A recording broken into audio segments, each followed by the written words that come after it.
Alright, you guys, today we're going to be talking about the half guard, which I know I've kind of avoided, basically because in a lot of ways half guard is kind of the position in the beginning that you end up in that's just kind of annoying, and it's usually because you kind of screwed up on your guard pass.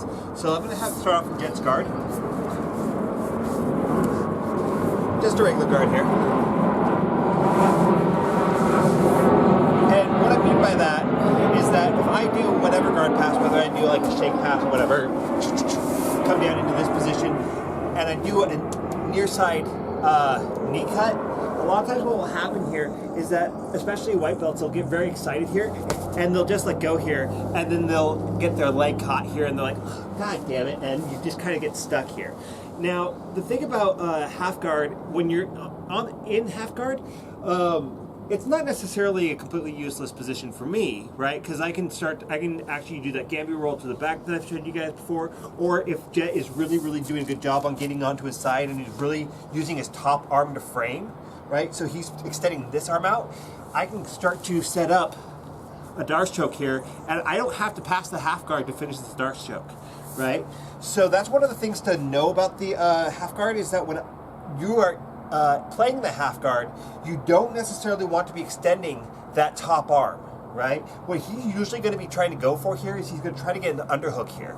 And I don't want that if I'm on top, because he's going to start to shuck his head out and he's going to climb around to my back, right? So the other thing is that when I'm in the half guard, I'm going to be trying to flatten Jet out, because that's going to be starting to prevent him from being able to climb around to my back. So usually what Jet will have here, if he's trying to play the half guard, he's going to be blocking my biceps so that I can't start to flatten him out easily. He's also either going to try to keep this arm onto his top leg nice and flat here, right, so that I can't start getting the underhook here, because if I start to come in too soon, you see with that arm flat, he's just going to start to climb around to my back. But I can't necessarily get in here easily to be able to get that underhook. So if Jet is framing or he's extending this arm out, then it's going to be very easy for me to get that underhook. And then from here, you know, I can start to back step, pass, or whatever, right? So let's go ahead and switch really quick. There are a couple different types of half guard, right? So if I've got this full triangle onto his leg, that's going to be your kind of standard half guard, right? The next one is if I only have Jet's ankle, so he's got his knee halfway through like that, that would be kind of like a quarter guard, right? The other one, back, is going to be called a Z guard. And in a lot of ways, I think this is going to be the more powerful one, and you'll guys see what I mean by that here in a minute. But again, when I'm playing the half guard, especially if I've just got the regular half guard, I don't have to worry about it as much with the Z guard, is that I want to keep my top shoulder in further in than my bottom shoulder, again, so that it's going to be harder for him to flatten me out, right?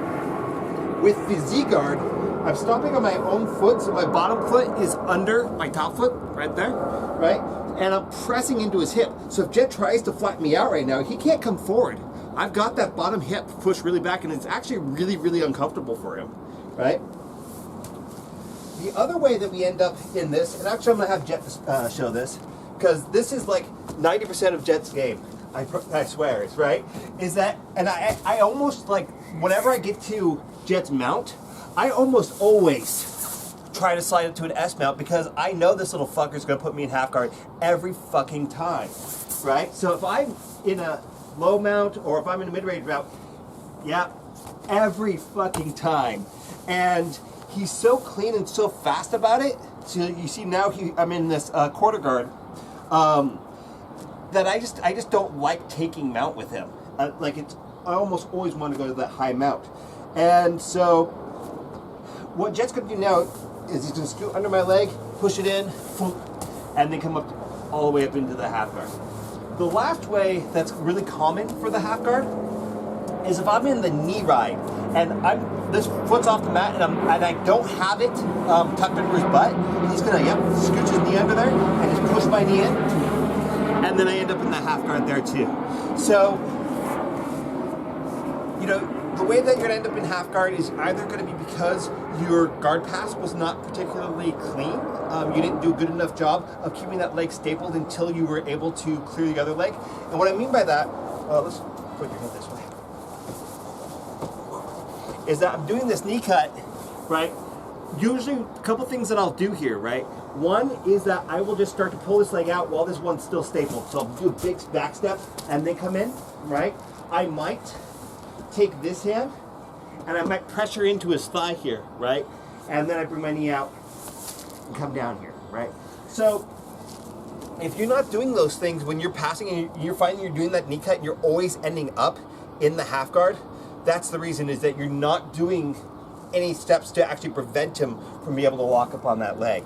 So now that we kind of have covered up how you kind of end up in the half guard, let's go ahead and see how we can actually use it to our advantage.